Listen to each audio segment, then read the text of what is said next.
Hey, good morning, brothers and sisters. I hope you had a blessed weekend. Once again, just out here preaching the gospel, getting ready to go out and go evangelize for a little bit. MLK Day. I remember growing up hearing, I have a dream speech. Channel 2 used to be always on there. And even grow up, and now I got a dream, man. The dream experience that I had with the Lord, going to the kingdom, the Lord giving me a job at the gate. One day everybody's going to be entering through the gate. I'll be at that gate in the kingdom. That's my dream. MLK had his, I got mine. But man, you know what? We are living in serious times, people. We are living in very serious times. I just had one of the craziest visions, of yet. Well, I had the one with Obama, with the Antichrist written upon him a few months back. But this one was even crazier, and actually matches up with it. It actually ended up matching up with it if it is true. Because this morning, I had been seeking other things in my life. Folks, I've been going through a lot of different, issues. I'm looking for my breakthroughs, praying to the Lord for different things, and we're going through these situations, in this world. We know all Christians, man, if we've been chosen out of the world, the enemy, man, the adversary is against us, man. They are against us, and it's going to make really good sense right here. Why? Why is it like that? Right? And we know that, anyways, man, in my dream, I'm standing, it's a regular sunny day. I'm looking up into the sky. I'm always looking up into the sky. I love looking up. You never know what you're going to see, some birds cruising around. It's just beautiful to look up in the sky. It's better than just looking at a bunch of buildings and cars and stuff like that. I'd rather look up at the sky.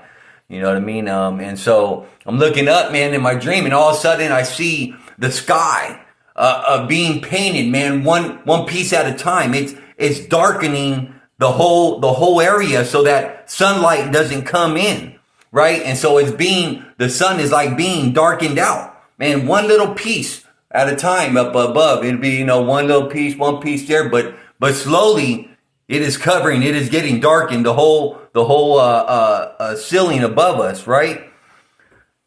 And I'm looking up, and I tell another guy, there's another guy standing there with me. I said, "Hey man, you see that?" And he looks up and he's seen that, and all of a sudden I heard the words Babylon, right? And I woke up and I was like, "What the heck? Babylon? What? You don't hear people talking about Babylon that much. I don't even use the word Babylon often. Maybe once a week, maybe, right? Maybe once a week. But I heard the word Babylon, and I woke up. I was like, man, I'm thinking, is the Lord, because when the sun starts getting blocking out, that's judgment. I already know the scriptures. No light, judgment immediately. Judgment on who? The only name I heard was Babylon, right? Judgment on Babylon. Where am I at? Right? Where am I at? And so, I posted that vision to the guys in the men's group at the church that I attend. I let them know, hey man, this is a vision. No one responded. Nobody said nothing back about it. I go to church, it was a great service, man. Seen a lot of people. It was good. And then ended up leaving, got ready, and I was getting ready to go out to do some evangelizing. Usually we go out and do evangelizing for a little while over here down by Santana Row. It's like one of the hot spots, man. A lot of people walking around. And so I said, you know what? Let me look it up in the scriptures. Let's see if there's any scriptures that can match up with what I seen in that quick little instance. Because I'm not one of these people that be making stuff up. I want to see where what I was shown is in the Bible, right? If it is even biblical. If it isn't, well then, hey, it was just a random dream, man. There's nothing biblical that you could find on scripture to back that up, and so the one that I found, man, very serious one, was Isaiah 13. Very serious. People, I'm telling you, I've always been teaching and preaching towards the Vatican, towards the RCC as Babylon, because of all the martyrs. And who knows how many other people through different wars, sacrifices, whatever other type of business that they were in, how many other people were killed. There's no doubt there's a lot of blood on their hands. You know, there's a lot of blood. God knows, man. God is the judge. Jesus is the judge. So he gonna judge everybody. On the day that we expire, we're judged immediately, or when he comes back, we're gonna be eternally judged. Then we know that that's the eternal judgment day. But Isaiah 13, very interesting. You know, very interesting. It kind of matched up. It even had Babylon. It said the burden of Babylon, which Isaiah, the son of Amos, did see. So this is the prophecy of Isaiah.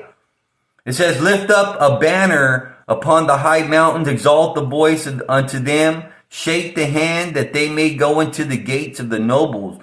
I have commanded my sanctified ones. I have also called my mighty ones for my anger, even them that rejoice in my highness. The noise of a multitude in the mountains, like as of a great people, a tumultuous noise of the kingdoms of the nations gathered together. The Lord of hosts musters the host of the battle. They come from a far country, from the end of heaven, even the Lord, and the weapons of his indignation to destroy the whole land.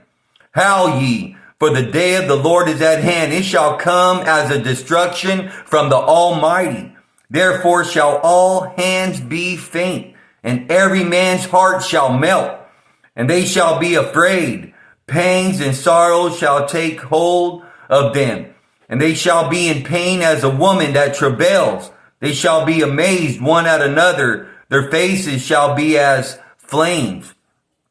Behold, the day of the Lord comes, cruel, both with wrath and fierce anger, to lay the land desolate. He shall destroy the sinners thereof out of it. And it says right here, and this is where I got, you know, the light being darkened out from Babylon.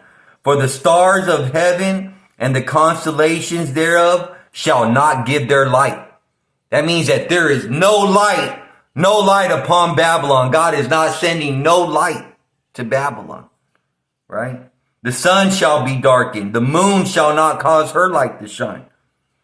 It says, and I will punish the world for their evil, and the wicked for their iniquity, and I will cause the arrogancy of the proud to cease, and I will lay low the haughtiness of the terrible. I will make a man more precious than fine gold, even a man than the gold wedge of Ophir. Therefore I will shake the heavens, and the earth shall remove out of her place. And the wrath of the Lord of hosts, and in the day of his fierce anger. And it shall be as a chased roe, and as a sheep that no man takes up.